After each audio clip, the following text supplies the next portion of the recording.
सबको नमस्कार, प्रणाम, सत श्री अकाल।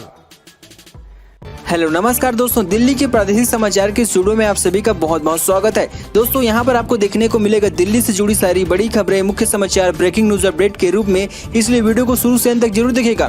दोस्तों वीडियो को प्यारा सा लाइक और चैनल को सब्सक्राइब जरूर कर लीजिएगा ताकि दिल्ली से जुड़े कोई भी खबरें छूटे ना पाए। चलिए दोस्तों टाइम वेस्ट न करते आगे बढ़ते हैं खबर की ओर। डिप्टी सीएम मनीष सिसोदिया का दावा, मुझे मिला मुख्यमंत्री बनने का ऑफर।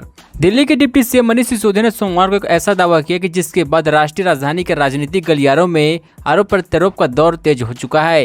सिसोदिया ने दावा किया कि उन्हें आम आदमी पार्टी छोड़कर भारतीय जनता पार्टी में शामिल होने का मैसेज भेजा गया था। उनके इस दावे के बाद पार्टी की प्रवक्ता अतिशी ने दावा किया कि सिसोदिया को मुख्यमंत्री बनने की पेशकश की गई थी। अब सिसोदिया ने भी इस दावे की पुष्टि करते हुए प्रतिक्रिया दिया है।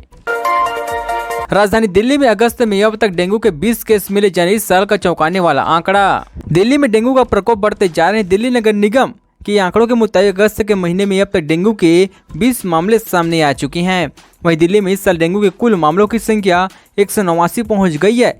राहत की बात यह है कि डेंगू से इस साल अब तक किसी भी हताहत नहीं हुई है। इससे पहले दिल्ली में पिछले साल डेंगू के 9,613 मामले सामने आए थे, वहीं 13 लोगों की जान चली गई। ऐसे पिछले साल की तुलना में अभी तक की स्थिति नियंत्रण में कही जा सकती है। दिल्ली में आप सरकार चलाएगी 2000 मिनी बसें, इन रूटों को लोगों को होगी सुविधा। देश की राजधानी दिल्ली में 120 रूट पर सरकार 2000 मिनी बसें चलाएगी। दिल्ली के अलग अलग इलाकों में बेहतर सुविधा और कनेक्टिविटी के लिए सरकार ने मिनी बसों की संख्या को बढ़ाने का फैसला किया है। वहीं अभी दिल्ली में सिर्फ 72 रूट पर 799 मिनी बस चल रही है। दरअसल सरकार ने बसों के रूट को लेकर 2 लाख लोगों पर रेशनलाइजेशन को लेकर अध्ययन किया था। इसमें पता चला कि 47% लोगों की सार्वजनिक बसों को उपयोग करते हैं। दिल्ली में अभी तक 11,000 हैंडल्स बसों को चलाने की योजना थी। सिसोदिया के बीजेपी में शामिल होने की ऑफर के दावे पर पार्टी ने किया पलटवार, प्रवक्ता गौरव भाटिया ने दिया यह जवाब। दिल्ली के उप मुख्यमंत्री मनीष सिसोदिया द्वारा बीजेपी की तरफ से उनकी पार्टी में शामिल होने की ऑफर के दावे को पूरी तरह से खारिज करते हुए भाजपा ने कहा कि शराब घोटाले के बारे में पूछे गए सवालों का केजरीवाल और सिसोदिया के पास कोई जवाब नहीं है, इसके लिए वो इस तरह की अर्गन बातें कर रही हैं। भाजपा मुख्यालय मीडिया से बात करते हुए पार्टी के राष्ट्रीय प्रवक्ता गौरव भाटिया ने कहा कि आम आदमी पार्टी के भ्रष्टाचार और कट्टर बेईमानी को भाजपा पूरे जोर तरीके से उजागर कर रही है। मनीष सिसोदिया को मिलना चाहिए भारत रत्न, गुजरात पहुंचे दिल्ली के सीएम केजरीवाल ने आखिर ऐसा क्यों कहा। गुजरात में चुनाव प्रचार के दौरान दिल्ली के मुख्यमंत्री अरविंद केजरीवाल ने सीबीआई रेड की आलोचना करते हुए साफ कहा है कि डिप्टी सीएम मनीष सिसोदिया को भारत रत्न मिलना चाहिए। अरविंद केजरीवाल ने कहा कि उन्होंने सरकारी स्कूलों में सुधार किया जो अन्य पार्टी 70 सालों में नहीं कर पाई। ऐसे व्यक्ति को भारत रत्न मिलना चाहिए। पूरी देश की शिक्षा प्रणाली उन्हें ही सौंप दी जानी चाहिए, लेकिन इसके बजाय उन्होंने उन पर सीबीआई छापेमारी की गई है।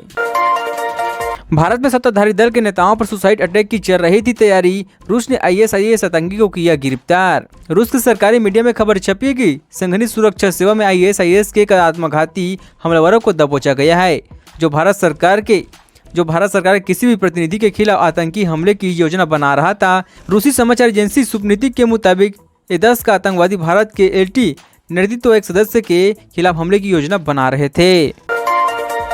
पेटीएम के शेयरों में उछाल, विजय शेखर के बतौर MD सीएमओ फिर से नियुक्ति के चलने से आई तेजी।